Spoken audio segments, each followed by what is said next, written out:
Today we're going to talk about congruent figures. So let's go ahead and define congruent figures first. A congruent figure is defined as something, or two shapes that have the same size and the same shape. So the example that I drew down here, we have two squares that both have a side length of 4. So because they're the same shape, they're both squares, and they have the same size, they both have side lengths of 4, they're going to be congruent figures. So congruent polygons are the exact same thing. They're congruent figures that are polygons, and so they have congruent corresponding parts.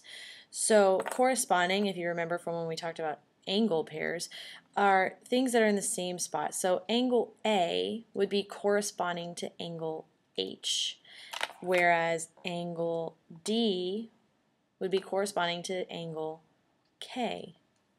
Similarly, we could be looking at segment BD, and that corresponds to IK. And so whenever you're listing congruent polygons, you want to make sure that you label the corresponding vertices in the same order. So the polygon on the left would be labeled ABCD, ABCDC, ABDC, because you want to label consecutive vertices. And so ABDC is congruent to HIKJ. So you want to make sure that your congruent polygons are in the same order. So if we look at this, A should be congruent to H. And if we look back at our polygons, it is. Similarly, D should be congruent or corresponding to K, and they are. So that's congruent polygons. So when you have congruent polygons, all of your corresponding parts are congruent. So if triangle ABC is congruent to triangle DEF, then all of their individual parts are going to be corresponding. So if we're naming all of the corresponding parts on this, we would have angle A is congruent to angle D, because those two are corresponding. We have angle B is congruent to angle E. We also have angle C is congruent to angle F. And then we have our three segments. So AB is congruent to DE. We have BC is congruent to EF.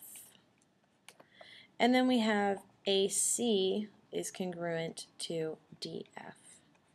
So all of the corresponding parts are congruent if the two triangles are congruent. So let's get into proofs. If we're looking at this example, the first step whenever we're doing a proof is going to be to set up our T-chart like this. And we have statement on one side, and we have reason on the other side. And I apologize, I forgot to mark this, so I'm going to go ahead and mark it right now.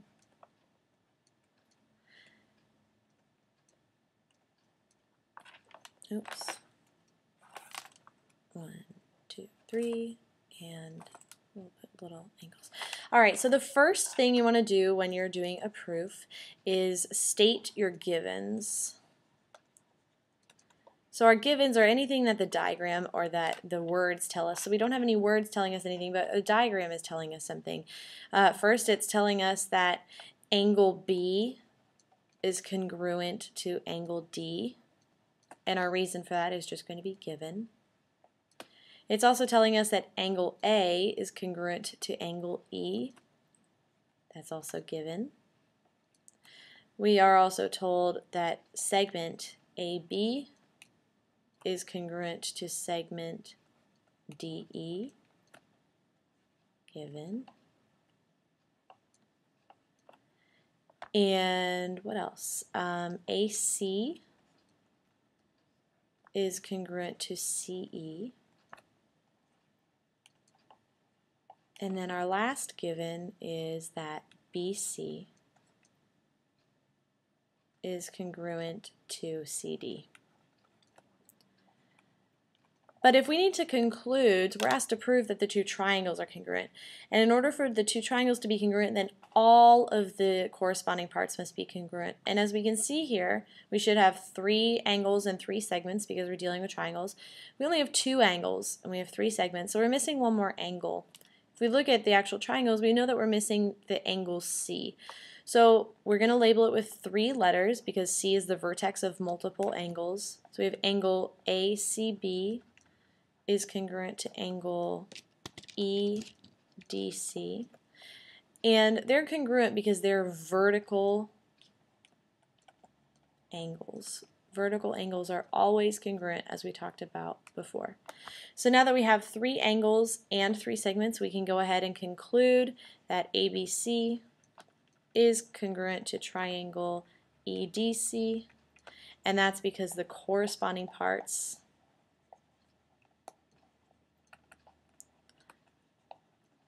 are congruent. And then you're finished with your proof.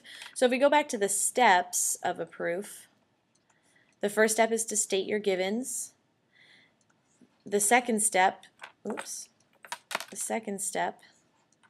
is to state anything you can figure out.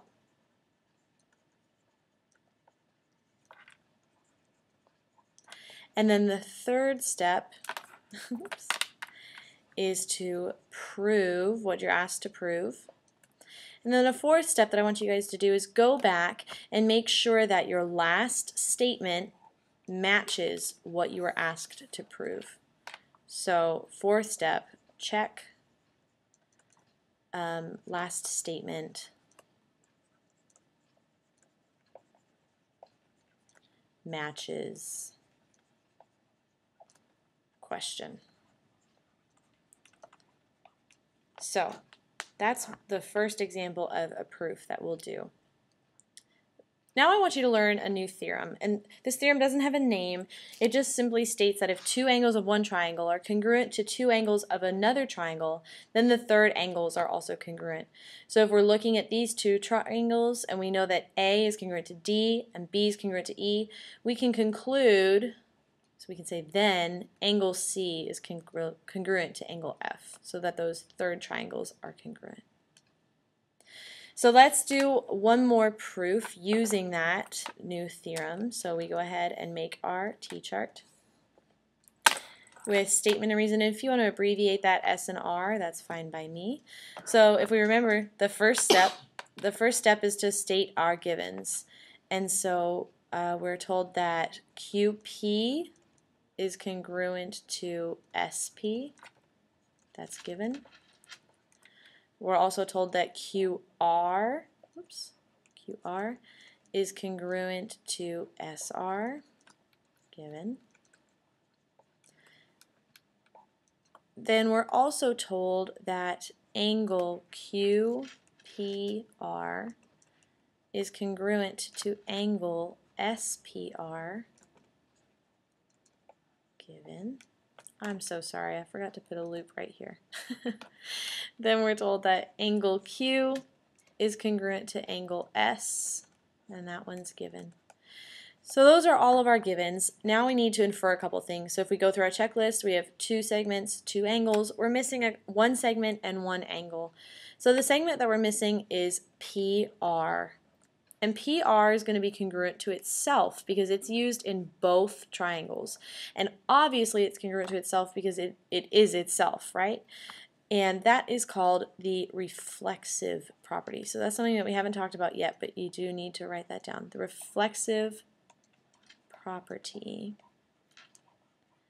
And that is when the line of a triangle, or line or an angle of a triangle, is used in multiple lines or angle. I can't talk. The line or the angle of a triangle is used in multiple triangles.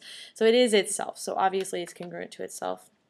And then the third angle that we're missing is QRP is congruent to SRP.